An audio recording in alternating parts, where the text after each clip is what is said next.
வணக்கம். மியூசிக்கை பொறுத்தவரை இந்த வாரம் ஒரு ஹிஸ்டாரிக் நிகழ்ச்சி நடந்திருக்கு. ராஜா சாரோட வேலியன்ட் சிம்பனி மே 30 இதுக்கு சென்னையில் மேடை அரங்கேற்றம் நிகழ்ந்தது. அது தவிர எல்லா ஸ்ட்ரீமிங் டிவைசஸ்லையும் சர்வீசஸ்லையும் இந்த சிம்பனி இப்போ நாம் கேட்கலாம். சில பேர் கேட்டிருப்பீங்க, நிறைய பேர் கேட்டிருக்க மாட்டீங்க இன்னும். ஸோ சிம்பனினா என்ன, அதை எப்படி கிரியேட் பண்ணுறது, அதில் இருக்கிற கஷ்டங்கள் என்ன, அதில் இருக்கிற நுணுக்கங்கள் என்ன அப்படின்னு பல விஷயத்தை பற்றியும் தெரிஞ்சுக்கணும்னு ஆசை. அதுக்காக இன்றைக்கி நம்ம ஒருத்தரை சந்திக்க வந்திருக்கோம். ரொம்ப ஸ்பெஷலான பர்சன். ஐ ஃபீல் ஆனர்ட் இன்றைக்கி இவரை வந்து சந்திக்கிறதுல. நிறைய பேருக்கு ராஜா சார் மாத்திரம் தான் சிம்பனி எழுதியிருக்காரு அப்படின்னு நினச்சிட்டு இருக்கோம். ஆனால் இங்கேயே நம்ம சென்னையிலேயே இன்னொரு மைஸ்ட்ரோவும் இருக்கார், திரு கணேஷ் குமார் அவர்கள்.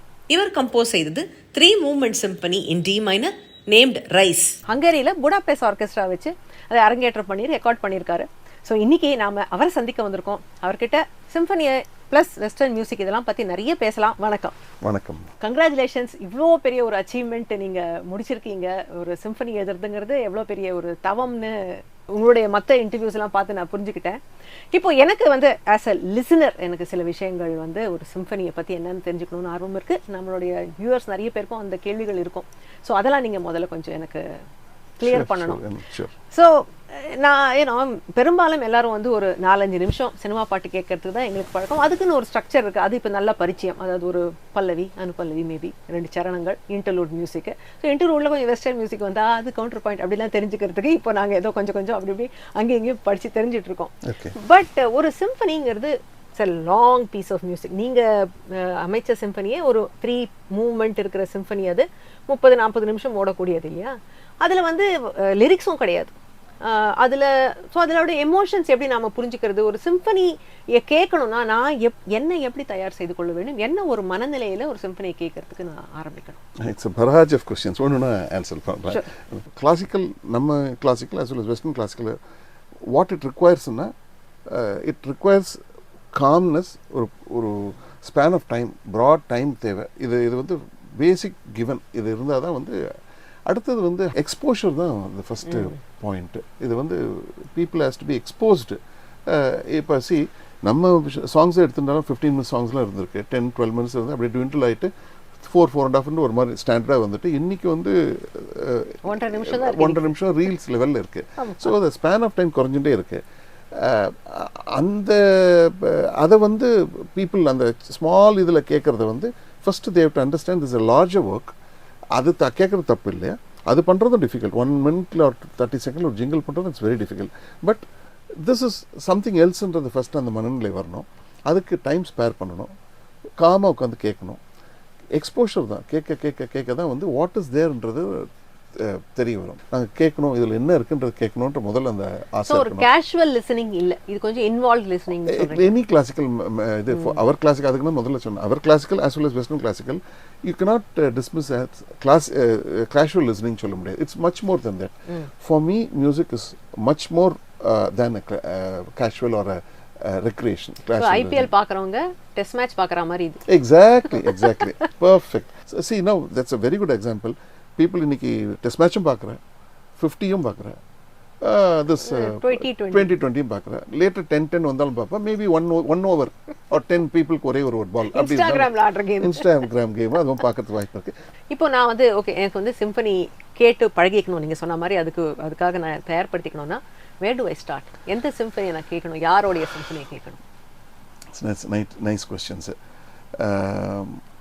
I would suggest the father of symphony, Joseph Haydn இருக்கு. அவர் வந்து ஒரு ஐ திங்க் 104 சிம்பனிஸ் எழுதியிருக்கார். That's why is called father of சிம்பனின்ட்டு. அவரோட இதை வந்து to begin with you can listen to that. இதுக்கு முன்னாடி வந்து the basic difference between our culture and their culture என்னென்னா, our thing is monophony, that is melody மாத்திரம் இருக்கிறது.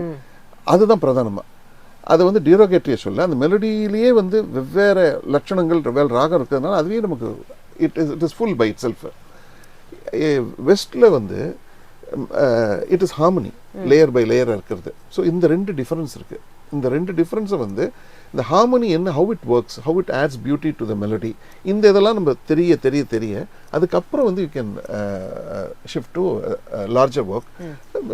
கம்மிங் பேக் டு கொஸ்டின், வந்து Haydn has done lot of symphony. அது வந்து ரொம்ப என்ன சொல்கிறது, ஒரு குழந்தையோட ஒரு லாங்குவேஜ் கற்றுக்கணும், ஒரு குழந்தையோட பேசினா வரும்னு சொல்லுவா இல்லையா? அது மாதிரி ஐ டோன்ட் மீன் இவர் வந்து குழந்தை மாதிரி எழுதியிருக்காருன்னு மீன் பண்ணல. பட் குழந்தைக்கும் புரிகிற மாதிரி எழுதியிருக்காரு அவர் ஆக்சுவலாக. ஸோ அதை ஹேடனோட symphony you can start with. அதுக்கப்புறம் நிறைய இருக்குது. மொட்சார்ட் இது வந்து மெயின்லி அந்த மெலோடிக் லைன் ஃபாலோ பண்ணுறதுக்கு ஈஸியாக இருக்கும். டிஃப்ரெண்ட் சிம்ஃபனிஸ் டிஃப்ரெண்ட் மூட்ஸ் இருக்குது, டிஃப்ரெண்ட் கலர்ஸ் இருக்குது.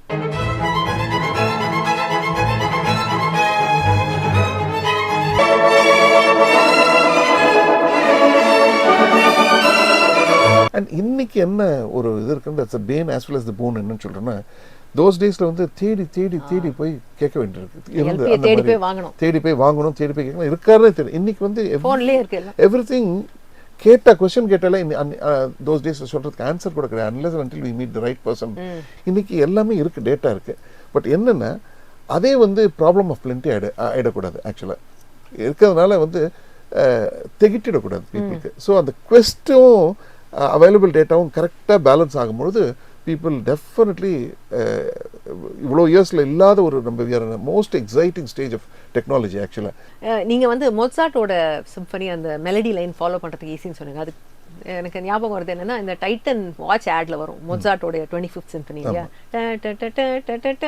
அந்த மெலடி டட்டு ஞாபகம் இருக்கு. அதே போல பீத்தோவனோட 40 நினைக்கிறேன் ஹிந்தி பாட்டு கூட வந்திருக்கு. சின்ன கரெக்ஷன்மா, பீத்தோவன் வந்து 9 தான் பண்ணிருக்காரு, மொட்சார்ட்டோட 40th அது. மொட்சார்ட்டோட 40th, சாரி. அதான் சோ அந்த மாதிரி மெலடிஸ் நீங்க சொன்னப்ப இந்த மொட்சார்ட்டோட மெலடிஸ் ஞாபகம் இருக்கு, நமக்கு டக்குன்னு ரிமெம்பர் பண்ண முடியுது. பட் இது வந்து நான் படிச்சதுலேருந்து கேட்குறேன், இந்த மாதிரி எல்லா சிம்பனிலையும் ஒரு ஒரு ஒரு கேட்ச் ஃப்ரேஸ் மாதிரி இல்லை, அந்த அந்த அதோடைய மோட்டிவ் அப்படிங்கிற மாதிரி இந்த மாதிரி ஒரு மெலடி பீசஸ் இருக்கும், அதை புரிஞ்சுக்கிட்டா அந்த சிம்பனியை புரிஞ்சுக்க முடியும் அப்படிங்கிற மாதிரி நான் படித்தேன். Is that right? அப்படி இருந்தால் அதை நான் எப்படி ஐடென்டிஃபை பண்ணேன்? Good question. இல்லைன்னா ஃபர்ஸ்ட் வந்து we are used to நமக்கு எது எக்ஸ்போஸ் ஆகிருக்குமோ அந்த சிம்ஃபனி நம்ம இருக்கும்போது நம்ம பார்க்குறோம். நம்ம வந்து மெலோடி தெரிஞ்சதுனால மெலோடி பிரதானமாக கேட்குற சிம்ஃபனி நம்ம ஃபாலோ பண்ண முடியுதுன்றது. பட் இது இல்லாத நிறைய வேறு சில டெக்னிக்ஸ்லாம் இருக்குது. ஃபார் இன்ஸ்டன்ஸ் வெறும் ஹார்மோனிலே மூவ் பண்ணுற மாதிரி இருக்குது. அந்த மாதிரி இதை வந்து நம்ம ஹார்மோனியஸாக நம்ம எப்படி ஹார்மோனி மூவ் பண்ணுறதுன்றதை நம்ம எக்ஸ்போஸ் ஆகிருக்கோம், இல்லாட்டி அதை தெரிஞ்சிடணுன்னா அதையும் நம்ம ரசிக்கலாம். கான்ட்ராபண்டல் இருக்குது நம்ம பாக்லாம் வந்து is taken at the highest level, Handel and Scarlatti அந்த பீரியடில். டில் தென் வந்து they have taken contrapuntal counter melodies to the highest level எடுத்துகிட்டு போயிருக்கேன். Those people how they employ the technique of ஹார்மோனின்றது தெரிஞ்சுட்டா we can easily follow. இந்த சிம்பனிங்கிறது எங்களுக்கு தெரிஞ்சு ராஜா சார் நிறைய பாடல்கள் இந்த மாதிரி கவுண்டர் பாயிண்ட்ஸு நீங்கள் சொன்ன ப்ரோக்ரெஷன்ஸ் இதெல்லாம் போட்டிருக்கார் ஓரளவுக்கு. ஏதோ அதாவது நான் வந்து I was fortunate enough to be in London at his symphony premiere. நான் லைவில் கேட்டேன். நான் முதல்ல நினச்சேன் எனக்கு ஒன்றுமே புரிய போகிறதில்ல, நான் போய் முழிக்க போகிறாங்கன்னு. But it wasn't so bad. எனக்கு இந்த மாதிரி not the tune, not the melody, but இந்த மாதிரி நம்ம கேட்டிருக்கோமே அப்படிங்கிற ஒரு ஃபீலிங் வந்தது. Not just in his movie songs, but அவர் இந்த திருவாசகம் இதெல்லாமும் இப்போ திவ்ய பிரபந்தம் கூட ரீசெண்ட்லி பண்ணியிருந்தார். அதில் கூட அந்த பச்சைமா மலை போன்மேனி, நான் அந்த பாட்டு வந்து டிஎம்எஸ் குரலில் கேட்டிருக்கேன். இப்போ இவர் வந்து அது மோன ராகத்தில் ஆனால் ஒரு சிம்ஃபானிக் ஒரு சர்ச் குவாயர் மாதிரி இருந்தது, அதை கேட்கறது ஒரு காத்திக் ஃபீலிங் இருந்தது அவர் போட்ட அந்த இது. பட் எனக்கு அதில் அப்போ எனக்கு என்ன தோணுச்சுன்னா, இந்த பக்தியே எனக்கு வரலையே, எனக்கு டிஎம்எஸ் குரலில் இருந்த அந்த எனக்கு அதில் இருந்த ஒரு கனெக்ஷன் இதில் வரலையே இந்த ஃபார்ம் ஆஃப் மியூசிக்கில் அப்படின்னு தோணித்து. ஆப்வியஸ்லி பிகாஸ் இது வந்து புதுசு, நமக்கு எக்ஸ்போஷர் இல்லை நீங்கள் சொன்ன மாதிரி. ஸோ இந்த மாதிரி நீங்கள் நம்ம ஊர் இந்த மாதிரி பக்தி இதெல்லாம் நீங்கள் கூட பண்ணியிருக்கீங்க, சில பக்தி இலக்கியத்துக்கு இந்த மாதிரி மியூசிக் போட்டிருக்கீங்க. அதை நான் எப்படி கேட்கணும்? பக்திங்கிற ஆஸ்பெக்டை விட்டுட்டு வேற எந்த ஒரு மனநிலையில நான் அதை கேட்கணும்? Again wonderful question. முதல்ல வந்து let me analyse the psychology behind it.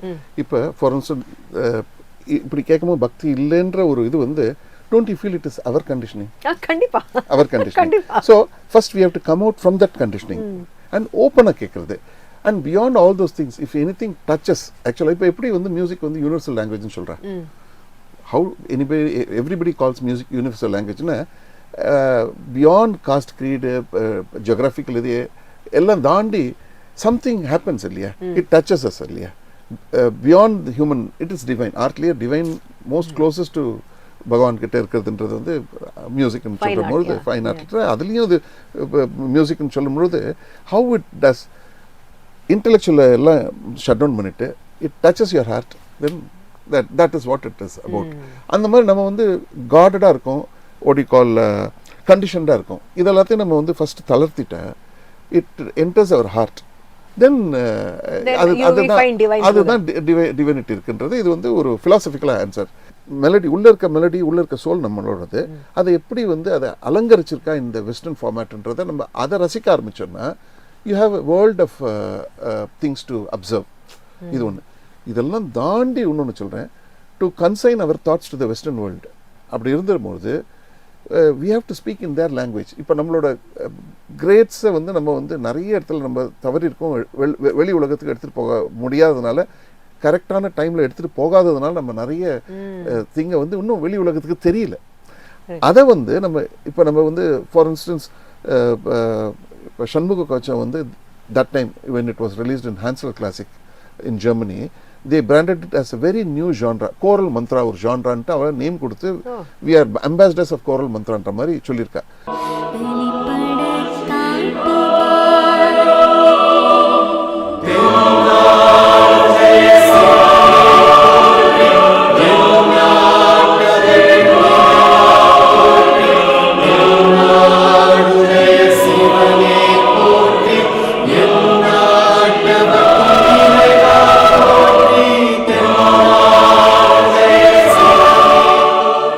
அந்த கோரல் மந்த்ராவை எப்படி நம்ம இருக்கிற பாரம்பரியமான தாட்ஸை, வேதிக் தாட்ஸை, wonderful age time tested principles and டாக்டரின்ஸை, டெனட்ஸை எப்படி நம்ம we are carrying to the வெஸ்ட்ன்றது போது அதுக்கு வந்து சில தோஸ் பீப்புளுக்கு புரிஞ்ச சில பாஷை இருக்கு.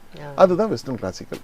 One of the main things நான் இப்போ இந்த வேலியன்ட் சிம்பனி அட்டென்ட் பண்ண போது ராஜா சார் சொன்னார் ஸ்டேஜில், எனக்கு ரொம்ப சேலஞ்சிங்காக இருந்தது, எழுதுறது கூட இல்லை, but for me to let go of my sensibilities, என்னுடைய அந்த ராகத்தை பற்றி யோசிக்கிறது, இந்தியன் மெலடியெலாம் எதுவும் இதில் வராமல் டச் பண்ணாமல் நான் ஃபுல்லாகவே ஒரு வெஸ்டர்ன் தாட் ப்ராசஸில் இது எழுதுறது தான் எனக்கு சேலஞ்சிங்காக இருந்தது. I had to let go of what I knew to do this அப்படிங்கிற மாதிரி அவர் சொன்னார். நீங்களும் சொன்னீங்க ஒரு பாட்டை கேட்கறதுக்கு, இந்த மாதிரி ஒரு மியூசிக்கை கேட்கறதுக்கே I have to let go of some of the திங்ஸ்னு. As a composer what did you have to let go? உங்களுக்கு வந்து நீங்கள் வளர்ந்தது இங்கே சென்னையில் மாம்பழத்தில் கேட்டு வளர்ந்ததுலாம், you know I can imagine how your childhood have been. அந்த மாதிரி இருக்கும்போது எப்படி அதெல்லாம் விட்டுட்டு நீங்கள் இந்த மாதிரி மியூசிக் எழுத முடிஞ்சுது? இது ஒரு நல்ல கொஸ்டின். இப்போ பேசிக்காக லெட் மீ கொஞ்சம் முன்னாடியிலேருந்து வந்தால் தான் இது ப்ராப்பராக ஹானஸ்டாக அட்ரஸ் பண்ண முடியும். இப்போ ஃபார் இன்ஸ்டன்ஸ் ரெண்டை ப்ராடாக நம்ம பிரிச்சுட்டோம்னு வச்சுக்கோங்களேன். மைக்ரோ டோன்ஸில் இருக்கிறது நம்ம மியூசிக், தட் இஸ் சாக்கும் ரீக்கும் நடுவில் இருக்கிற அந்த அனுசுரங்கள்னு சொல்கிறோம் இல்லையா, மைக்ரோ டோன்ஸ் வெஸ்டில் தே கால் இட். அந்த இதை டீல் பண்ணுறது, வித்தின் நோட்ஸை டீல் பண்ணுறது வந்து நம்ம மியூசிக்கு. பியோர் செமிடோன்ஸை டீல் பண்ணுறது western music, along with the harmony, counterpoint எல்லாம் இருக்குது. ஓகே, இப்போ நம்ம என்ன ஜான்ராக்கு நம்ம எழுதுகிறோன்ற உட்காரும் பொழுதே அனுசரங்களோட இருக்கிற கம்போசிஷன் நம்ம பண்ண போகிறது இல்லைன்றது வந்து நம்ம by default we have to understand. அந்த மைக்ரோடோன்ஸ் வந்து there is no place for microtones இந்த வெஸ்டர்ன் சிம்ஃபனிக் ஆர்கெஸ்ட்ரான்றது முதல்ல தெரிஞ்சு given. So we can only work on the semitones and tonal music and ஹார்மனின்றது. ஸோ இது பேசிக்காக இந்த மைண்ட் செட்டோடு இருக்கும் பொழுது நேச்சுரலாக வெஸ்டர்னுக்கு எழுதும்போது வெஸ்டர்ன் மாதிரி வந்து விழும், நம்ம இதுக்கு பண்ணும்போது நம்ம இது மாதிரி வந்து விழும். It's natural. அடுத்தது வந்து என்னதான் இருந்தாலும் we have our DNA. அந்த டிஎன்ஏல என்ன இருக்கோ unless and until we are pretentious அதுதான் வரப்போகிறது. this is basic சமாச்சாரம். ஒரு என்ன சொல்லலாம், ஒரு காஸ்மெட்டிக்காக நம்ம வந்து இதை வந்து இப்படி இருக்கவானா சொல்லலாம் தவிர நம்ம ஹானஸ்ட்டாக நம்ம பண்ணோம் அப்படின்னா நமக்குள்ளே என்ன டிஎன்ஏ இருக்கோ அதுதான் வெளியில் வரப்போகிறது. அதுக்கு மேலே அதை வந்து இது பண்ணிக்க வேணாம். பட் என்னென்னா இப்போ ஃபார் இன்ஸ்டன்ஸ் இந்த டீப் ராகத்தோட அசைவுகளை வந்து we should not expect from a symphony orchestra. அதே மாதிரி சிம்பனி ஆர்கெஸ்ட்ராவில் இருக்க அந்த ஹார்மனி வந்து நம்ம இதுக்கு எழுதும் போது ஒரு ஸ்மால் ஆன்சம்பிள், இந்தியன் ஆன்சம்பிளுக்கு எழுதும் போது அதை நம்ம ஸ்ட்ரெஸ் பண்ணாமல் அதை டிமாண்ட் பண்ணாமல் அதை எதிர்பார்க்காமல் இருந்தால் இந்த பைஃபர்கேஷன் தானாக வந்துடும்ன்றது என்னுடைய இது. அதர் தேன் தட் அதுக்கு மேலே நம்ம கையில் எதுவுமே இல்லை. பிகாஸ் நம்ம என்னவோ அதுதான் வரப்போகிறது. Coming back to another great aspect of நம்ம ராஜாவோட இதை பண்ண சொல்லணும்னா ஒரு உதாரணம் உங்களுக்கு நான் சொல்கிறேன். Because you're into film songs. For instance பன்னீர் புஷ்பங்களே பாட்டு இருக்கு இல்லையா, என்ன பாட்டு? பன்னீர் புஷ்பங்களே கிளீன் பத நீ சரிக அப்படின்னு இருக்கு. இது சரி கம பத கம பத நிச பத நீ சரி க அப்படின்னா அது மைனரில் வரும். மைனரில் நம்மளோட பத நீ நம்ம நடப்பயிரி சமாச்சாரத்தில் இருக்குதுன்னு வச்சுக்கோங்க. அவர் இப்போ நடப்பயிரில் கம பத நிசா அப்படின்னா மேஜரில் அதை இது பண்ணும். சரி கம பத பமகரி கரி சா சிந்து பேரில் வருது. ஸோ இது எல்லாத்தையும் ஒரே பெர்ஸ்பெக்டிவ்ல அவர் பார்க்குற இதில் அவர் இருக்கார். he is saddling the same melody in 3 perspectives. இது ரொம்ப ஒரு நுணுக்கமான ஒரு சமாச்சாரம். நான் சொல்றது புரியுதான்னு எனக்கு தெரியல. அவ்வளோ புரியல. சரி, ஒன்றும் இல்லை. ஸோ இந்த நோட்ஸ் இருக்குல்ல, இந்த இது அவர் கூட இல்லை, நீங்கள் வந்து மைனர் டு மேஜர் ஷிஃப்ட் எனக்கு புரிஞ்சுது. நீங்கள் அதாவது ஐ மீன் கர்நாடிக் தான் எனக்கு தெரியணும். அதில் கர்நாடிக்ல அந்த ஷட்ஜமத்தை மாற்றினா கிரகபேதம் பண்ணினா வருது இல்லையா, கிரகபேதம் பண்ண வருது இல்லையா. இது மூணுத்தையும் ஒரே நேரத்தில் அவரால் கிரகிக்க முடியுதுன்னு சொல்ல வர. இதுக்கு முன்னாடி வந்து சலீல் டாவஸ் is able to do that. அதனால தான் they were able to saddle seamlessly with both the traditions, number tradition as well as their tradition. This is my understanding of how he would have conceived or he sees the melody என்றது என்னோட understanding. டீப்பாக மியூசிக்கில் இருக்கிறவங்களுக்கு புரியும் what I'm talking அபவுட்ன்றது. நான் எதுக்கு இது சொல்ல வந்தேன்னா, ஃப்ரம் யோர் கொஸ்டின் தான் that intrigue me to answer you. He can ஸ்விட்ச் perspectives. அவ்வளோதான் he requires. He can just switch perspectives, then he can comfortably travel in whichever direction he wants. Okay. This is my understanding of how he perceives a melody என்றது. Okay. MS Viswanathan அவர்கள் வந்து எப்படி music போடுவார்னு சொன்னாருன்னா, கண்ணதாசன் வரிகள் எழுதிட்டாரானா அது வச்சு அவர் music போடுவாராம். அந்த வரிகள் வில் இன்ஸ்பயர் ஹிம். ஒரு டைரக்டர் சொல்கிற சுச்சுவேஷன், ராஜா சார் இதில் ஒரு சுச்சுவேஷன் கொடுத்தனால அந்த எமோஷனை அவர் புரிஞ்சுக்கிட்டாரானா ஹீல் கிரியேட்டுங்கிற மாதிரி. Or like that is how I've understood how music is created. But ஒரு சிம்பனி எழுதும்போது it's a clean slate. There is no lyric, there is no story behind it, there is no character, there is no emotion. What is the ஆரம்ப புள்ளி? எப்படி நீங்கள் எழுத ஆரம்பிக்கிறீங்க? எது அதுக்கு வித்து எங்கேருந்து வருது? 2 ஆன்சர் நான் சொல்கிறேன் இதுக்கு. நம்ம ரைஸ்க்கு எப்படி பண்ணுறது, the thought process which has gone behind that என்று சொல்கிறேன். ஜென்ரலாக ஒன்று சொல்கிறேன். ஃபஸ்ட்டு வந்து ரைஸ்க்கு வந்து there's no, it's clean slate, there's no இதுன்றது வந்து that is one way of வெளியிலேருந்து பார்க்கும்போது அப்படி தெரியும். What is rice about? What was it? யாருக்காக எழுதப்பட்டது ரைஸ்? பெய்தோவன், ஹோமாஜ் டு பெய்தோவன். ஓகேங்களா? இப்போ எல்லாருக்கும் தெரிஞ்சது வந்து பெய்தோவனுக்கு வந்து லேட்டர் பீரியட் ஆஃப் கொஞ்சம் நாளிலேருந்து வந்து அவருக்கு ஆடிட்டரி இம்பேர்மெண்ட் வந்திருக்குன்னு எல்லாருக்கும் தெரியும். தட் இஸ் காது கேட்குற ப்ராப்ளம் வந்து ஆப்சல்யூட்லி ஸ்டோன் டெஃப் ஆயிட்டார்ன்றது வந்து இது எல்லாருக்கும் தெரிஞ்சது. How many people will know that அவருக்கு நீங்கள் you name the ailment, he had that ailment. Right from intestine எயில்மெண்ட்ஸ்லேருந்து ஸ்டமக் எயில்மெண்ட்ஸ்லேருந்து லாட் ஆஃப் இது நர்வ் டிசார்டர் நிறைய இருந்தது அவருக்கு. Okay, now that is the subject. இப்போ ஹோமாஜ் ஒருத்தருக்கு எழுதுறோம் அப்படின்னா உங்களுக்கு சப்ஜெக்ட் கிடைச்சிடுது. இதுக்கப்புறம் எந்த பெர்ஸ்பெக்டிவ்ல யூ ஆர் கோயிங் டு இதுன்றது நெக்ஸ்ட் ஸ்டேஜ். உங்க கற்பனை அவர் இப்போ இவரோட இந்த இதை ஹைலைட் பண்ணி எழுதலாம், எயில்மெண்ட்ஸ் ஹைலைட் பண்ணி எழுதலாம். எயில்மெண்ட்ஸ்ல எப்படி அவர் விக்டோரியஸா வந்தார்ன்றது எழுதலாம். இப்போ இவரோட ஆஷ்விட்ஸ் ட்ராஜடி பற்றி நோ வாட் இட் இஸ்ன்றது. It's one of the most gruesome tragedies in the entire world actually Auschwitz tragedy.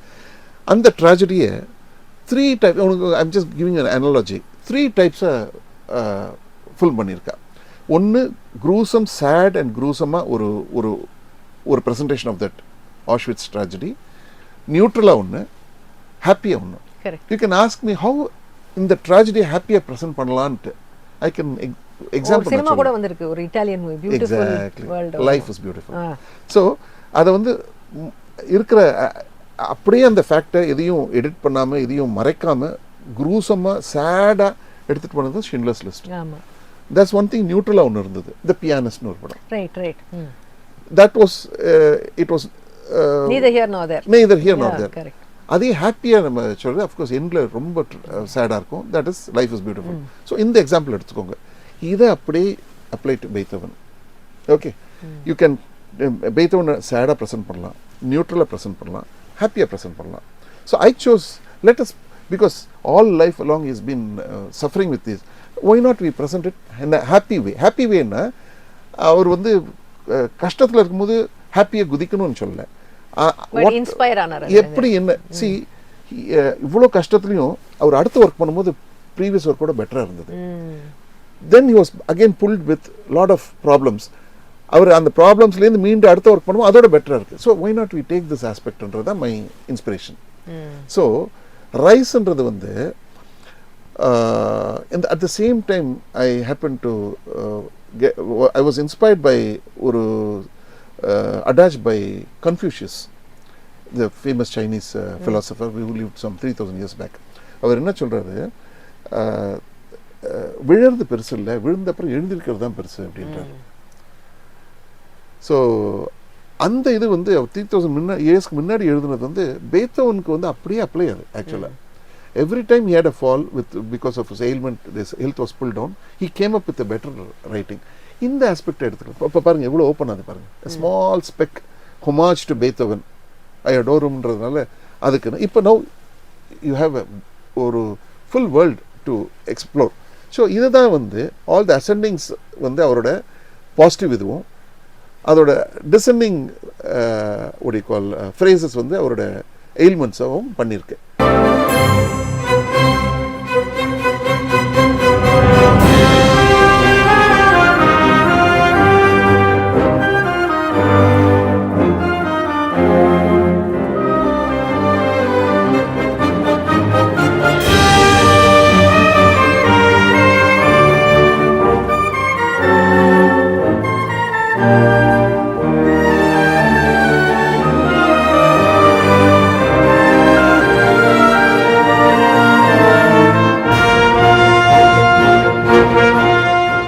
இப்போ ஒரு கான்செப்டே இல்லைன்னும் பொழுது எப்படின்னா மியூசிக் ஃபார் மியூசிக் சேக். இப்போ வந்து லெட் மீ டெல் யூ, இப்போ நம்ம கர்நாடிக் பார்லன்ஸில் ராக லட்சணத்தில் ஆலாபனம் பண்ணுறா இல்லையா, where is the concept? You know the raga, அந்த ராகாவில் லயிச்சு பகவானை நினச்சோ இல்லாட்டி வாட் எவர் யூ த பெர்ஃபார்மரோட அந்த மனநிலையை வச்சுட்டு ராகத்தோட லட்சணத்தை காமிக்கிறாள் வித்தவுட் சாகித்யம். Correct. They are able to bring out colors and they are able to communicate to some people and it touches some people இல்லையா? Right. அதேதான் அதை in a larger scale in a different cultureல பண்ணும்போது that is symphony for music sake without a concept. இப்போ ஒரு symphony எழுதுறதுங்கிறது ரொம்ப involve process இல்லையா? ஐ மீன் நீங்களே you said 3 மாதம் ஆச்சு உங்களுக்கு எழுதுறதுக்கு. அந்த டைமில் வேறு எதுவுமே என்னால் பண்ண முடியாது, இது ஒண்டி தான் நான் பண்ணிட்டு இருந்தேன். இப்போ ஒரு சிம்பனியோட ஃபைனான்ஷியல் ரிவார்ட்ஸ்ன்னு பார்த்தா அது வெரி லிமிட்டட். இப்போ நீங்கள் இதை ரிலீஸ் பண்ணி அப்படியே எல்லாரும் கேட்டு உங்களுக்கு ராயல்ட்டி கொட்டி இதெல்லாம் நடக்க போகிறது இல்லை. சாரி, நடக்கிறோம். அப்படி இருக்கிற போது உங்களுடைய இத்தனை டைமையும் எனர்ஜியும் இதுக்கு டிவோட் பண்ணுறதுக்கான மோட்டிவேஷன் உங்களுக்கு எங்கேருந்து வருது?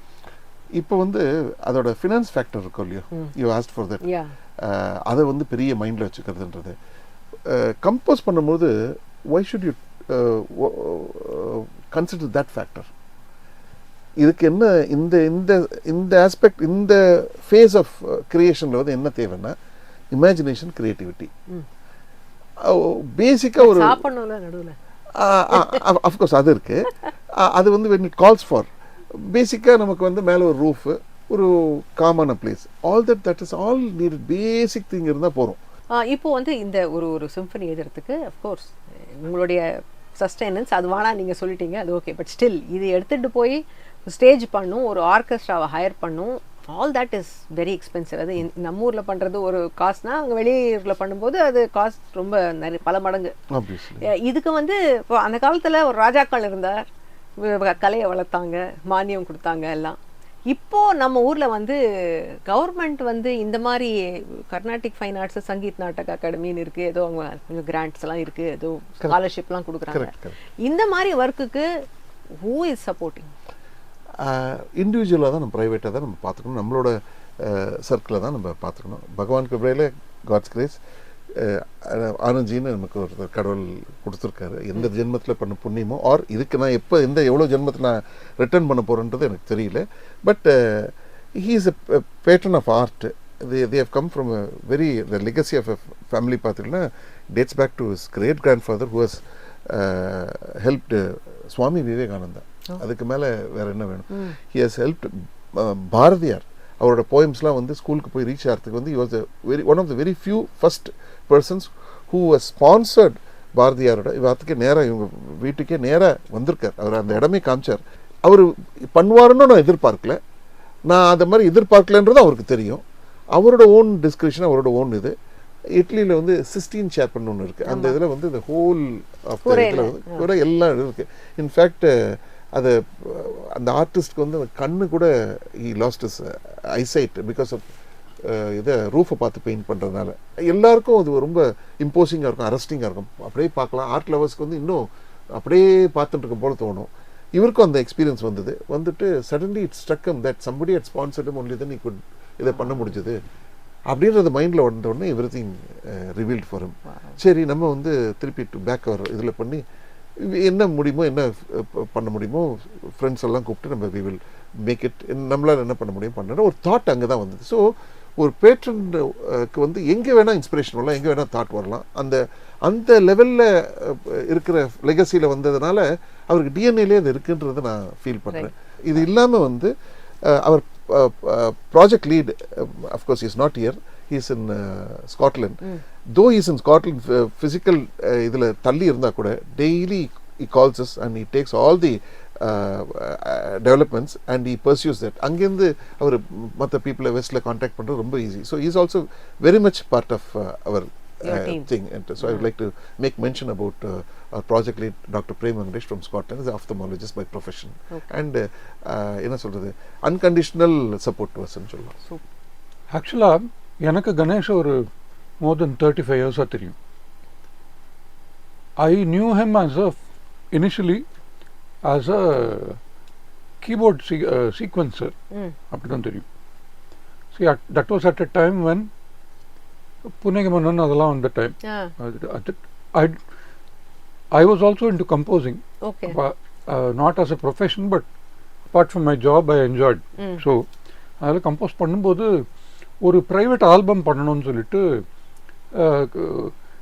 I was introduced to Ganesh by common friend actually. Dedication and sincerity towards the work that he was doing, அதுதான் ரொம்ப ஸ்ட்ரைக்கிங்காக இருந்தது. ஸோ அவர் என்ன பண்ணியிருந்தாலும் சைடில் ஒரு எதையாவது ஒன்று வெஸ்டர்ன் கிளாசிக்கில் எதாவது பண்ணிட்டே இருப்பார். That also I saw. And I saw him grow as a composer in front of my eyes over a long period of years. And the growth நான் பார்த்துனே வந்தேன். So when one fine day Ganesh wrote a symphony, then I said that something has to be done. Because அந்த pent-up feeling, ராஜாவோட symphony வெளில வரலைங்கிற ஒரு pent-up feeling தான் main reason for this. Okay, அது valiant வந்து இந்த ரைஸ் எழுதினதுக்கு அப்புறம் தான் அவர் வெளியிட்டாரு. ஆமா, ரைஸ் எழுதி ரெக்கார்ட் பண்ணி ரிலீஸ் ஆனதுக்கு அப்புறம் தான் ஆஸ் ஆடியோ இது company took it and released it. எல்லாமே பண்ண அது 2020 2019 it was recorded, 2020 it was released. இவர் 25 ல தான ரிலீஸ் பண்ணார் value. But Ganesh premiered it little later than Raja. Right. Recording mode முடிச்சு. ஆமா, recording mode முடிச்சு. Super. So that was the prime mover. என்ன honest-ஆ கேட்டிங்கனா, music is the prime mover actually. music is the prime mover. ஒரு symphony வந்து எப்படியே ராஜா sir வந்து for whatever reason he has not released it, Ganesh has to be released அப்படின்னு ஒரு தோணி பிடிச்சு அவ்வளவுதான். ஒரு சிம்பனியை எழுதுறத விடுங்க, அவர் பண்ணிட்டாரு. இதை எடுத்துன்னு போய் அங்கே ரிலீஸ் பண்ணுறதுக்கு என்ன மாதிரி ஒரு செலவுகள் ஆகும்? ஐ மீன் எவ்வளோ, ஒரு பால் பார்க்கா சொல்லுங்களேன், எக்ஸாக்ட் அமௌண்ட் வேணாம். பால் பார்க்கா it would have been 50 to 60 lakhs இருக்கும். இன்னும் பெரிய ஆடிட்டோரியம், பெரிய செலவுகள் இல்லையா? அது it was actually quite economical because he had done a lot of research. One, it has to be A-level orchestra. There was no compromise. Musical compromise எதுவும் கிடையாது. But அதில் ஸ்கவுட் பண்ணி who gave a best package ன்னு பார்த்து without compromising on quality, high quality இருந்து reasonable rates இருக்க மாதிரி வந்து ஸ்கவுட் பண்ணி இது பண்ணாரு. அதுக்கப்புறம் ஃபண்ட் பண்ண முடிஞ்சது. If it had run to crores and all, I couldn't have done. So but ஏதோ ஒன்று செலவு கண்ண முடிஞ்சு செலவு வச்சுட்டோம், அவ்வளோதான், முடிஞ்சு போச்சு. பட் உங்களுடைய கான்ட்ரிபியூஷன் ரொம்ப ஒரு பெரிய ஃபேக்டர் இல்லையா? ஏன்னா இதுக்கு இந்த மாதிரி ஒரு பேக்கிங் இல்லாமல் கிரியேட்டரால் ஒர்க் பண்ண முடியாது. ஸோ அது அந்த விதத்தில் எல்லாருமே ஆல் மியூசிக் லவர்ஸ் உங்களுக்கு கடமைப்பட்டிருக்கோம். Thank you so much. ஸோ இப்போது ரீசெண்டாக நீங்கள் போன மாதம் புடாபெஸ்ட் ஆர்கெஸ்ட்ரா வச்சு அங்கே இருக்கிற ஒரு ஸ்ப்ரிங் ஃபெஸ்டிவலில் உங்களுடைய ரைஸுங்கிற சிம்பனி அண்ட் உங்களுடைய சிம்பனி போன வருஷம் ரைஸ், இந்த வருஷம் இந்த வருஷம் அந்த சிம்பனி போயம் ஜேர்னி இல்லையா அது அரங்கேற்றம் பண்ணியிருக்கீங்க. இந்த இப்போ சிம்பனி பற்றி நம்ம பேசினோம். சிம்பனி போயமில் லிரிக்ஸும் உண்டு, அது வந்து ஒரு வேற விதமான ஃபார்ம் ஆஃப் சிம்பனி. அது சொல்கிறேன். சிம்பனியும் சிம்பனிக் போயமுக்குள்ள வித்தியாசம் என்னென்னா, சிம்பனி வந்து மியூசிக் ஃபார் மியூசிக் சேக். நம்ம கர்நாடிக் பார்லன்ஸில் வந்து அந்த ஆலாபனை பண்ணுற மாதிரி ராக லட்சணத்தில் காமிக்கிற மாதிரி சாகித்யம் இல்லாமல் அதில் வந்து Beethoven is also added lyrics. அந்த 9th வந்து கோரல் வர மாதிரி பண்ணியிருக்காரு. லிரிக்ஸ் இருக்கக்கூடாது இல்லை, பட் அதோட இது வந்து இட்ஸ் ஃபார் மியூசிக்காக இருக்கிறது. தட் இஸ் சிம்பனிக் போயம்ன்றது could be based on something else other than music. இப்போ வந்து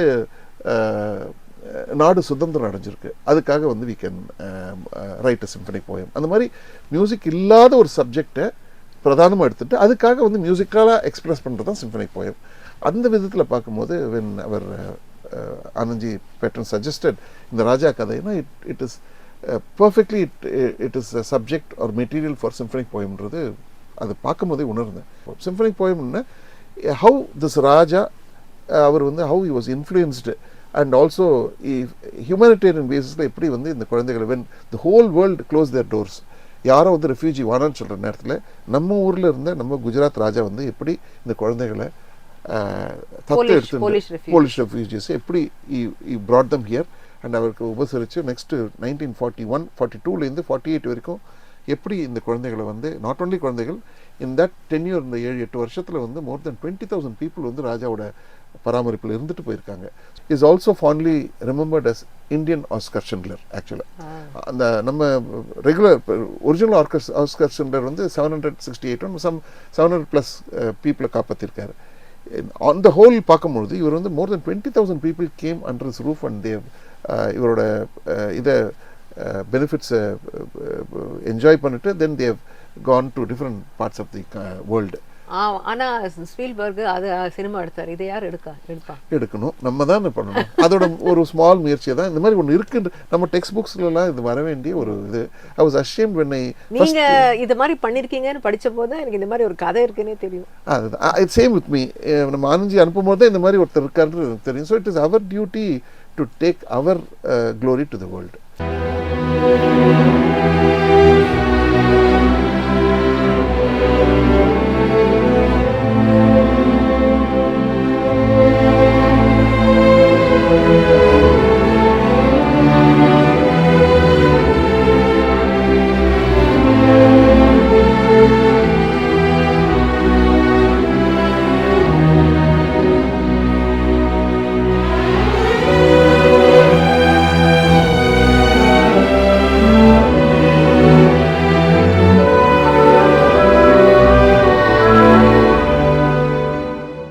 ஸோ உங்களுடைய மியூசிக்கல் ஜேர்னி அதில் ரொம்ப உங்களுக்கு சப்போர்ட்டாக இருக்கிறது your wife Mrs Georgina Margaret Ezra. So இவங்க வந்து உங்களோட லைஃப் ஜேர்னிலையும் இருக்காங்க, மியூசிக்கல் ஜேர்னிலையும் இருக்காங்க. She writes lyrics. உங்களுடைய அந்த symphony poemல also she's contributed with the lyrics. Yeah. So I want to just ask her also a few questions. வணக்கம் மேம். வணக்கம். ஸோ நீங்கள் வந்து you've been a part of Ganesh சரோட மியூசிக்கல் ஜேர்னி அண்ட் நீங்கள் வந்து அந்த சிம்பனி போயம்க்கு யூ கான்ட்ரிபியூட்டட். அந்த போயம் பற்றி அந்த எக்ஸ்பீரியன்ஸ் சொல்லுங்களேன், அந்த தட் ஹோல் ஸ்டோரி அண்ட் அது வந்து உங்களை எப்படி அதை டச் பண்ணிட்டு? One fine day he had called me and he said we have some work for you to do, and so he explained the story. Actually it was given by Anandji. So when I when I listened to the story, I became quite emotional and involved in that. It's a very heavy subject. How to write? I was wondering. Then I said, give me some time, let me mull over it. So I went and sat alone in one room, and I just imagined the whole journey, how those children would have suffered, and I became quite sad. In that sadness only I wrote those lyrics. Okay, I have another question from the perspective of a composer's wife. So I understand that அவர் வந்து when he wrote the symphony 3 மாசம் he lived like a hermit. How was it dealing with him at the time? How did you deal with him? It was quite a tough period that time, because we both used to be moving about, very silently, and we are busy about it. We just understood each other and left each other in their own zones, and we expressed our feelings, our thoughts, ideas with each other, and that's how everything went smoothly during that period. So thank you ma'am. ஏன்னா ஒரு ஃபேமிலியோட support இல்லாமல் creator cannot, என்னதான் creative பர்சனாக இருந்தாலும் அந்த family வந்து gamma அவங்களுக்கு சப்போர்ட்டிவாக அந்த டைமில் வந்து நீ ஏன் இதை பண்ணல அதை பண்ணலன்னு கேட்டு அவங்களுக்கு டென்ஷன் கொடுக்காம இருக்கிறது ரொம்ப ஒரு இம்பார்ட்டன்ட் விஷயம். ஸோ அது வந்து நீங்கள் கொடுத்ததுனால தான் இன்னைக்கு நமக்கு சென்னையில் இன்னொரு மாய்ஸ்ட்ரோ கிடச்சிருக்காரு. ஸோ அந்த விதத்தில் thank you so much. Thank you so much. இப்போ நீங்கள் வென் யூ ரைட், நீங்கள் வந்து கையோடு அது அப்படி ப்ளே பண்ணி பார்த்து ஓகே இது கரெக்டாக இருக்குது அப்படின்னு டிசைட் பண்ணுவீங்களா? எப்படி யுவர் கிரியேட்டிவ் மை ஆர்கானிக் எவல்யூஷன்லேயே இது வந்து ஏர்லி ஸ்டேஜஸில் அப்படி இருந்தது. பட் இப்போ வந்து இன்ஃபேக்ட் இந்த கீபோர்டோட அந்த கிளாஸ் அந்த டிஸ்பிளே கூட ஒரு 5-6 வருஷமா இட்ஸ் நாட் அது நீங்கள் அப்படி நினைக்கிறது அப்படி உங்களுக்கு எழுத்தாக வருது, நோட்ஸாக வருது. அது கீபோர்ட் கூட இல்லை, அதில் அது கனெக்டட் இல்லை, கனெக்டட் இருக்குது, பட் அந்த டிஸ்பிளே கூட கிடையாது. லாஸ்ட் ஒரு 7-8 இயர்ஸாக அது இல்லை, இன்னும் பண்ணணும் இருக்கு. ஸோ அது என்னென்ன ஒரு பீரியட் ஆஃப் டைம் நமக்குள்ளே அது இம்பைப் ஆகிடுது. இப்போ ஒன்று அந்த திங்க் பண்ண அந்த ஸ்வரம் வருதுன்றது ஒரு ஸ்டேஜ், அந்த ஸ்வரத்தோட ஹார்மனி வருதுன்றது இன்னொரு ஸ்டேஜ், அதை மல்டிபிள் கவுண்டர்ஸோட திங்க் பண்ணுறதுன்றது இன்னொரு ஸ்டேஜ். இது வந்து இட்ஸ் எவல்யூஷன் ப்ராசஸ் தான். பிறக்கும் போதே ஐ டென்ட் ஹேட் எனிதிங் ஆல்ரெடி. ஒரு பீரியட் ஆஃப் டைம் நம்ம வந்து அது நம்ம சின்சியராக இருக்க அதெல்லாம் அது அமையுது, அப்படி தான் நான் சொல்ல முடியும். ஸோ இப்போ உங்கள் ட்ரைனிங் நீங்கள் வந்து பிறக்கும்போது இது வரலன்னு சொன்னீங்க. ஸோ அப்போது நீங்கள் வந்து you trained under mister Abdul Sattar, உங்களுடைய குரு ஆரம்ப காலங்களில். அதுக்கப்புறம் நீங்கள் ட்ரினிட்டி காலேஜில் டபுள் ஏசின்ஸ் தியரியும் படிச்சிருக்கீங்க, இன்ஸ்ட்ருமெண்ட்ஸ்லேயும் நீங்கள் உங்களுக்கு ப்ராலிஃபிக்காக இது வந்திருக்கு. ஸோ இப்போ இதெல்லாம் போருமா? ஒரு சிம்ஃபனி கம்போசராக வரணும்னா இந்த மாதிரி படித்தா மாத்திரம் போருமா? அதுக்கப்புறம் நீங்கள் என்ன பண்ணி உங்களை வளர்த்துக்க நீங்கள் என்னெல்லாம் பண்ணியிருக்கீங்க? ஃபர்ஸ்ட் அண்ட் ஃபார்மோஸ்ட் இது ஸ்டார்ட் பண்ணுறதுக்கு வாட் இஸ் நீடட், இதர் சிம்ஃபனின் any composer any music any ஜான்ராவில் கம்போஸ் பண்ணுறதுக்கு ரொம்ப important the basic requirement, pre-requirement is inspiration and creativity. Imagination creativity தான் ரொம்ப முதல்ல important. And then we should be inspired. எதை பார்த்தா இமீடியட்டாக இன்ஸ்பயர் ஆகுது அப்படின்றது வந்து நேச்சுரலாக இருக்கணும், அது வந்து கிவன். அதுக்கப்புறம் வந்து இந்த மாதிரி படிக்கிறது, இந்த மாதிரி சே ஃபார் இன்ஸ்டன்ஸ் இப்போ வெஸ்டர்ன் இதுக்குள்ளே நம்ம படிக்கும்பொழுது we get expose to so many things. இப்போ வந்து ஒரு இன்ஸ்ட்ருமெண்ட் எல்லா இன்ஸ்ட்ருமெண்ட்டும் வாசிக்கிறதுக்கு முடியாது. மேபி ஃபியூ இன்ஸ்ட்ருமெண்ட் பண்ணலாம், unless and it is prodigiously ஜீனியஸாக இருந்தாலும் ஒரு சோ மெனி இன்ஸ்ட்ருமெண்ட்ஸ்.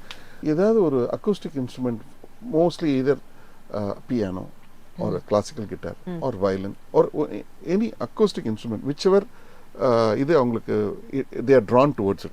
வெஸ்ட்ல இது ரெகுலராக நடக்கும். ஒரு குழந்தை வந்து ஒரு 6 இயர்ஸில் வந்து he or she will be playing trumpet. few இயர்ஸில் வந்து they will migrate into harp, டோட்டலாக சம்மந்தம் இல்லாத ஒரு இன்ஸ்ட்ருமெண்ட். அதெல்லாம் அதுக்கப்புறம் வந்து ஒரு 15 இயர்ஸில் வந்து they may start piano. இப்படி இருக்கும். இந்த மாதிரி மாத்திர மாதிரி இருந்து at one stage இதுதான் நமக்கு ஆத்மாத்மா நமக்கு வருதுன்ற மாதிரி they will settle on one instrument. So அதை வந்து நான் இன்னும் ஷார்ட்டாக சொல்ல போனால் சம் இன்ஸ்ட்ருமெண்ட் அக்கோஸ்டிக் இன்ஸ்ட்ருமெண்ட்டை வந்து I'm absolutely not against electronics. அதை வந்து நம்ம அவ்வளோ கேஷுவலாக டிஸ்மிஸும் பண்ணக்கூடாது. ஆக்சுவலாக I was fortunate enough my master mister Abdul Sattar 80s வந்து மிடின்னு ஒரு லாங்குவேஜ் வந்தது. மிடின் is acronym for musical instruments digital interface. அதுக்கு வரைக்கும் அது வரதுக்கு முன்னாடி ஈச் இன்ஸ்ட்ருமெண்ட் வாஸ் தனித்தனியாக தான் இருக்கும். மிடி வந்த அப்புறம் one instrument good communicate with another instrument. that was major sort of டெவலப்மெண்ட்னு சொல்லலாம், இவல்யூஷன் சொல்லலாம். அது வந்த அப்புறம் அந்த வந்த நேரத்தில் I was under him getting lessons from him. He didn't prevent me from venturing into electronics. Coming back to your question, வந்து to work as a composer வந்து ஒரு instrument obviously it has to be there to start with. Even singing கூட இருக்கலாம், வாய்ப்பாட்டு இருக்கலாம், R ஒரு instrument western instrument இருந்ததுன்னா later வந்து ஆர்கெஸ்ட்ரேஷனுக்கு வந்து ரொம்ப ஈஸியாக இருக்கும். ரேஞ்சஸ்லாம் தெரிய வந்ததும் போது piano would be an ideal instrument because you have entire spectrum இருக்கு, or classical guitar. சிம்பனி இங்கே எழுதிட்டீங்க, எடுத்துன்னு போகிறீங்க அங்கே. I believe that 91 people in your orchestra யாருமே அதை முன்னாடி படிக்கலை, ப்ராக்டிஸ் பண்ணல, உங்கள் ஷீட்டை பார்க்கல, உட்காந்து அப்படியே வாசிச்சாங்கன்னு. அது எப்படி முடியும்? இது அஃப்கோர்ஸ் இது வந்து I have to say that நாங்கள் ரெக்கார்ட் பண்ணும்போது 91 இன்ஸ்ட்ருமெண்ட் 91 பிளேயர் என்னென்ன பேசிக்கில் நமக்கு வந்து ஸ்மிருதின்னு சொல்கிறோம் இல்லையா, காது வழி வந்தது. ஒரு குரு வந்து சொல்லிக் கொடுப்பார் காது வழியில். Never how to we have the practice of writing at all.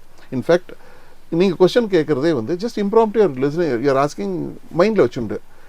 For us it is that way, for them it is through eyes. For us, ear powerful, no? For them, eyes powerful. Right. So their training is such that eye மூலியமா தான் you take that thing, they are blank. Actually இது வந்து எனக்கு ஒரு personal experience. நான் ஒரு சில வருஷத்துக்கு முன்னாடி கீபோர்டு கற்றுக்கலான்னு போனேன் ஃபஸ்ட்டு டைம். சரி, ஒரு ப்ராப்பர் குருக்கிட்ட. அவர் வந்து முதல் நாள் வந்து இது இந்த கீன்னு சொல்லிட்டு he gave me a sheet of paper, practice சென்ட்டு போயிட்டார். நான் திருன்னு முழிச்சுன்னு உட்காந்துருக்கேன். I suppose to play this, நான் எப்படி இது ப்ளே பண்ணுவேன், ஆனால் அது தெரியறதுல இந்த நோட்ஸ் என்ன, இந்த கீஸ் தெரியும் வாசிங்கிறாரு. இல்லை நீங்கள் ஒரு தடவை வாசிச்சு காட்டுங்க அப்படின்னு. நான் மாட்டேன், நீ அதை பார்த்து வாசிடு. இல்லை எனக்கு ஆனால் அவருக்கு தெரிஞ்சு போச்சு நான் காதில் கேட்டுட்டு வாசிச்சிருவேன்னு. நோ, நீ அப்படியே வாசி அதேன்னு. நான் கொஞ்ச நாள் சரி கஷ்டப்பட்டேன். பட் கொஞ்ச நாள் கழிச்சு realise I started getting such headaches. இந்த கிளாஸுக்கு போனாலே எனக்கு தலைவலி வந்துடும். Because my mind is warring with me. No, அதுக்கு அந்த மியூசிக் வேணும், அது காது கேட்கறது. என்னால் வாசிக்கவே முடியல, கம்முன்னு வந்துட்டேன் நான். வாழ நமக்கு இதை மூத்து வருஷம். இப்போ நான் சொல்றது மேக்ஸ் மீனிங் இல்லையா? For them it is eye வழியா என்னதான் இருந்தாலும் there it is in the embedded in our DNA. நமக்கு காது வழியா, ஃபார் தெம் ஐ வழியா. இது வந்து இது வசதி, இது வந்து தாழ்ன்னு சொல்ல முடியாது. It is another input to the system, அவ்வளவுதான். For them it is I, through I. And in the system it's not evolved overnight-லாம் evolve பண்ணல. It is 1000 years மேல evolve ஆயிருக்கிறது. அந்த கல்ச்சர் அந்த டிஎன்ஏலயே இருக்கிறதுனால வச்ச உடனே வாசிக்கிற லெவலில் இருக்கு. Moreover they have played, they are used to playing great works. அது நம்ம ஒர்க்ஸை பார்க்கும்பொழுது அவங்களுக்கு ஈஸியாக வாசிடுவார். உண்மையை சொல்ல போனால் நோட்ஸை பார்த்து அது வந்து அந்த நோட்ஸ் கையில் வரணுன்றது வந்து கிவன். அந்த லெவலில் இருந்தால் தான் சிம்பனி ஆர்கெஸ்ட்ராவில் வாசிக்க முடியும். நோட்ஸை பார்த்தோன்னே கையில் தானாக ஓடணும் வித் ஆல் தி எக்ஸ்பிரஷன்ஸ். இது வந்து ஃபஸ்ட்டு. ரெண்டாவது வந்து அந்த நோட்ஸோட கண்டக்டரையும் பார்க்குறது. இது வந்து இட்ஸ் another டோட்டலாக டிஃப்ரெண்ட் ட்ரைனிங். என்னென்னா நோட்ஸை பார்த்து வாசிச்சிடலாம். இங்கே வந்து ஸ்ட்ரிக்ட் டெம்போ நமக்கு இருக்குது. கர்நாடிக்கில் வந்து tempo is very strict. Always Anand used to say அவர் இது வந்து வெரி ஸ்ட்ரிக்ட் டெம்போ. அதுவே அங்கே கிடையாது. There is no strict tempo at all. It is always flowing and that flowing is control by the conductor. அவரோட பண்ணுறது இது வந்து தட் இஸ் மேஜிக் வாண்டன்னு சொல்லலாம். அவர் how he feels the music, he can take அந்த மியூசிக்கே தட ஃபாஸ்ட் ஆகுனா அப்படியே எடுத்துகிட்டு போவார். ஸ்லோவாக அப்படியே ஸ்லோவாக அப்படி அவரோட கைக்கு அவரோட கை அசைவுகளுக்கு அந்த ஆர்கெஸ்ட்ரா வந்து டியூனாக இருக்குதுன்றது வந்து இது ஒரு நாள் 2 நாள் வந்து தட் இஸ் அப்சல்யூட்லி another training. அது நேச்சுரலாக வரணும். ஒன்று கண்ணில் பார்க்கறது, ரெண்டாவது பார்த்தது அப்படியே வாசிக்கிறது. அந்த வாசிக்கும் போதே அவரோட கையை பார்த்துட்டு வாசிக்கிறதுன்றது வந்து நடுவில் ஒருத்தர் நின்றுட்டு இருக்காருப்பா, அவர் ஏதோ கை அசிச்சுட்டு இருக்கார், கொஞ்சம் தள்ளி இருந்தால் நமக்கு நல்லா பார்க்கலான்ற மாதிரி தோணும் நம்ம பீப்புளுக்கு. But that is not so. அவர் இல்லைன்னா அப்படியே மியூசிக் ஸ்டாப் ஆகிடும். நாட் ஓன்லி தட், ஒரு கம்போசருக்கும் பிளேயர்ஸுக்கும் நடுவில் இருக்க பிரிட்ஜே அவர் தான். அவர் music stops with the sheet கொடுக்கறதோட அதுக்கப்புறம் நம்ம உட்காந்துட்டு பார்க்குறது தான் நம்மளோட வேலை. அதை அவர் ஃபுல்லாக கிரகிச்சுண்டு அவரோட பர்சனாலிட்டியும் அது கலந்து அவர் ஆர்கெஸ்ட்ராக்கு எப்படி கன்வே பண்ணுறாருன்றது தான் வந்து நெக்ஸ்ட் பியூட்டிஃபுல் ஸ்டேஜ். அதை வந்து நம்ம ரசிக்கணும். ராதர் தான் நம்ம போயிட்டு இன்டர்ஃபியர் பண்ணுறதோ இல்லாட்டி அதை அவருக்கு ஏதோ சொல்கிறது அது சொல்லலாம். அதெல்லாம் ப்ரிலிமினரியில் சொல்லிடலாம். அதுக்கப்புறம் வந்து you have to give him the chance to interpret your music. இப்போ ஃபார் இன்ஸ்டன்ஸ் பேத்தோனோட ஃபேமஸ் இருக்குது எல்லா இதில் நான் சொல்கிறது பாப்பா க மரின்னு இருக்குது இல்லையா. இதை வந்து ஸ்லோவஸ்ட்லேருந்து ஃபாஸ்ட் வரைக்கும் ஒரு 10 டெம்போவில் இருக்குது. இன்றைக்கி எல்லாமே அவைலபிள். இன்றைக்கி குழந்தைகளுக்காக வெஸ்ட் இருக்கவங்களுக்கு வந்து எல்லாமே யூடியூப்பில் அவைலபிள். அந்த 10 டெம்போலையும் பார்க்கலாம். அது எப்படின்னா அந்த லிபர்ட்டிஸ் வெஸ்டர்ன் கிளாசிக்கலில் கொடுக்குறேன். இப்போ நம்ம ஒரு even though a tempo has been marked by the composer முன்ன பின்ன இப்போ ஒரு இதில் வந்து 40 கிலோமீட்டர் ஸ்பீடில் தான் போகணும்னு இருந்ததுன்னா they can go in 35, they can go in 45. அந்த ஒரு 10 this side and that side அந்த விண்டோ இருக்குது அவைலபிள். ஸோ அந்த விண்டோவில் they can manipulate. அந்த உள்ளே இருக்கிற இன்னர் மெலடிஸ்லாம் வெளியில் எடுத்துகிட்டு வரலாம். It's a very great art. ஒரு கண்டக்டரோட ஆர்ட் ரொம்ப நமக்கு எக்ஸ்போஷர் இல்லாதனால தெரியுது இல்லை. நீங்கள் வந்து recently you just got this award Trinity music காலேஜில் மியூசிக் டைரக்டர் இளையராஜா அவார்டு ஒன்று கொடுத்துருக்காங்க. ஸோ எனக்கு இதில் 2 கேள்வி. இது இந்தியாவில் மாத்திரம் இந்த அவார்டு கொடுக்குறாங்களா இல்லை எல்லா இடத்துலையும் கொடுக்குறாங்களா? மியூசிக் டைரக்டர் இளையராஜா ப்ரைஸ்ன்னு ஒன்று. அண்டு இது யாருக்கெல்லாம் கொடுக்குறாங்க? நம்ம இந்தியாவில் இருக்கிற நம்ம Chennai centre musicals through which I have a very nostalgic experience with இது. எப்படி எங்கள் மாஸ்டர் எங்கள் கிளாஸ் ஹார்மோனியம் மியூசிக் ஸ்கூல் அவரோட வீடுலேருந்து முதல்ல போய் கற்றுண்டோமோ அது மாதிரி I have fond memories of musicals with mister Haricharan Das எல்லாம் இருக்குது. ஸோ என்னென்னா தமிழ்நாட்டில் இருக்கிற இதுதான் one of the biggest centres. இந்தியாவிலே இதுதான் பிக்கஸ்ட் சென்டர்னு சொல்லலாம். So they have constituted a prize instituted by Raja சார்னு சொல்லலாம். அவரே இன்ஸ்டியூட் பண்ண ப்ரைஸ்ன்றது. ஸோ அவர் ப்ராபப்ளி யூட் ஹவ் அதுக்கு என்ன ரூல்ஸ் அண்ட் ரெகுலேஷன்ஸோ as per musical you'd have constituted a prize. ஒரு என்டோமெண்ட் மாதிரி ஒன்று இது பண்ணிட்டு ஐ was fortunate enough I think to receive this prize when it was first constituted, either first year or second year கொடுத்த எனக்கு சரியா ஞாபகம் இல்லை. 2008 2009 they awarded me. I was fortunate enough to receive the prize. இப்போ வாங்கினது இல்லையா? இப்போ second time அப்போ வெஸ்டர்ன் கிளாசிக்கல்ல கான்ட்ரிபியூட் பண்ணிருக்கணும், இல்லாட்டி வெஸ்டர்ன் கிளாசிக்கல் டீச் பண்றதுல கான்ட்ரிபியூட் பண்ணிருக்கணும் நம்ம. So that's how I receive the prize. Okay. So நான் இது முன்னாடி ஏற்கனவே கேட்டேன், இங்கே இந்தியன் கவர்மெண்ட் வந்து வெஸ்டர்ன் கிளாசிக்கல் மியூசிக்கு இங்கே ஏதாவது அவார்ட்லாம் வச்சுருக்காங்களான்னு. I don't think so. இருக்கிறதா because our music is very strong here. That is one of the reasons that western classical தழைக்கிறதுக்கு இங்க இது இல்லை. because we have our own music. இப்போ சைனால இருக்குன்னா உங்களுக்கு அந்த 5 notes மேல ரொம்ப தாண்டல அவங்க. அதனால வெஸ்டர்ன் கிளாஸ் இன்ஃப்ளூயன்ஸ் இமீடியட்டா அங்க வரதுக்கு பாசிபிலிட்டிஸ் இருந்தது. I realize that it's a very important aspect. Indian மியூசிக்காக இருக்கட்டும், இந்தியன் நிறைய வாட் எவர் நம்ம இந்த இதெல்லாம் பற்றி பேசினோம், நம்மளுடைய ஹிம்ஸ் எல்லாம் இதெல்லாம் வெளியில் எடுத்துன்னு போகிறதுக்கு இந்த வெஸ்டர்ன் மியூசிக்கு ஒரு ஸோ அப்போது இந்த இதையும் நாம் என்கரேஜ் பண்ணத்தான் பண்ணணும். ரசிகா நாங்கள் வந்து எப்படி இந்த சப்போர்ட் பண்ணலாம்? That's a good question. It's also a very productive question, I would say. It starts with, in my small experience, it should start with a good auditorium. It should start with, for instance, in India ப்ராப்பராக பண்ண முடியும்னா ஹானஸ்டாக நான் சொல்லணும்னா there are only 2 places. One is in Delhi, one is in Mumbai by the Reliance Neeta Ambaniyoda and not even Music Academy Chennai. Music Academy Chennai is for a different purpose காக வந்தது, not for a classical orchestra. அதோட அந்த acoustic doesn't support. acoustic கூட இப்போ you can improve it, but என்னன்னா the stage ஓட 91 ஆர்கெஸ்ட்ராலாம் பத்தாது. ஒரு ஆடிட்டோரியம் இருந்தாதான் வந்து அதை சுத்தி ஆக்டிவிட்டீஸ் will revolve. இது ஆர்கெஸ்ட்ராலாம் கூட இந்தியால இல்லன்னு நீங்க சொல்லிருக்கீங்க, ரொம்ப கம்மியாயிடுது. ஒரு காலத்துல இருந்தது, இப்ப இல்ல. ஒரு ஆடிட்டோரியம் வந்தாதான் அப்புறம் ஒரு ஆர்கெஸ்ட்ரா வரும். So activities will happen in and around it. So அது first வந்து I think the starting place in my perspective it should be an auditorium னு தோன்றுது. ஆடிட்டோரியம்க்கு இன்வெஸ்ட் பண்ணணும், the place இருக்கணும், அது இன்டர்நேஷனல் ஸ்டாண்டர்டுக்கு அது கட்டணும். அட்லீஸ்ட் ஒரு மிட் சைஸ், வெஸ்ட்ல வந்து மிட் சைஸ்ன்றது வந்து 3000-4000 கெப்பாசிட்டி இருக்கிறது வந்து பிக் கெப்பாசிட்டியில் ஸ்மால் ஆடிட்டோரியம் சொல்லுவாங்க. 3000-4000 கெப்பாசிட்டி உள்ள ஒரு ஆடிட்டோரியம் நம்ம கையில் இருந்தால் தான் வந்து activities will start happening and evolving around it. I think the starting place should be in ஆடிட்டோரியம்னு தோன்றும், இன் மை ஹம்பிள் ஒப்பீனியன். ரொம்ப தேங்க்ஸ் உங்களோட டைம் இவ்வளோ கொடுத்து ஒரு சிம்ஃபனிங்கிறது எப்பேற்பட்ட ஒரு ப்ராஜெக்ட்னு ஒரு பெர்ஸ்பெக்டிவும் கொடுத்தீங்க. ஆனால் அது ஆஸ் அ லிஸ்னர் நாங்கள் அதை எப்படி கேட்கணும் அண்ட் ஆஸ் அ கம்போசர் உங்களுடைய அதுக்கான உங்களுடைய முயற்சிகள் என்ன அப்படிங்கிறதெல்லாம் பற்றி நம்ம பேசினோம். ஸோ ஐ ஹோப் வியூவர்ஸ்க்கு வந்து ஒரு சிம்ஃபனினா ஆக்சுவலாக என்னங்கிறது இன்னும் கொஞ்சம் நல்லா புரிஞ்சிருக்கோம் இன்னைக்கு நினைக்கிறேன். And I wish them all நல்லா சிம்ஃபனி கேட்டு என்ஜாய் பண்ணுங்கள். இவருடைய சிம்ஃபனியும் இருக்குது, நான் லிங்க்ஸ் வந்து டிஸ்கிரிப்ஷனில் கொடுக்குறேன். அவரோட சிம்ஃபனியும் அவைலபிள், அதையும் கேளுங்க. அண்ட் மேபி வெஸ்டர்ன் மியூசிக்கும் அப்ரிஷியேட் பண்ணுறது இன்னொரு ஒரு பிரான்ச் ஆஃப் தமிழ் நாஸ்டாலஜியா வரலாம், who knows. So thank you so much for your time. Oh, it's welcome. It's நிறைய நான் ஓப்பன் அவுட் ஆகிறதுக்கு வந்து your questions and your the mannerisms and your the way you shot the questions வந்து ரொம்ப யூஸ்ஃபுல்லாக இருந்தது. And there's nothing to thank. It's a mutual conversation, and if நீங்கள் கேட்ட கொஸ்டினுக்கு நான் justify பண்ணியிருந்தேன்னா, and if it's benefiting people, I'm really happy about it. Thank you so much. Thank you.